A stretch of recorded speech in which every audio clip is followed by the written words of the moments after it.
ఒకరోజు నంది శివయ్య దగ్గరికి వెళ్లి ఈ సృష్టిలో మీకు ఎవరంటే ఎక్కువ ఇష్టమని అడిగాడు. అప్పుడు శివుడు మెల్లగా నవ్వుతూ, నువ్వు నిత్యం నాతోనే ఉంటావు కాబట్టి ఎవరంటే నాకు ఎక్కువ ఇష్టం అనేది నువ్వే చెప్పు అని అన్నాడు. అప్పుడు నంది బాగా ఆలోచించి, మీలో సగ భాగాన్ని ఇచ్చారు కాబట్టి పార్వతీదేవి అంటే మీకు ఎక్కువ ఇష్టమని చెప్పాడు.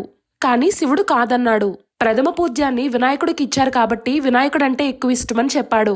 కానీ శివుడు కాదన్నాడు. కార్తికేయుడు జ్ఞాన గురువు కాబట్టి కార్తికేయుడంటే ఎక్కువ ఇష్టమని చెప్పాడు. కానీ శివుడు కాదన్నాడు. అప్పుడు నంది బాగా ఆలోచించి, సృష్టిలో అన్ని జీవుల పాపాలని కడిగి కాపాడే గంగను నెత్తిమీద పెట్టుకున్నావు కాబట్టి గంగ అంటే ఎక్కువ ఇష్టమని చెప్పాడు. కానీ శివుడు కాదన్నాడు. అయితే ఎవరంటే మీకు ఎక్కువ ఇష్టమో మీరే చెప్పండి స్వామి అని నంది అడగగా శివుడు ఇలా జవాబిచ్చాడు.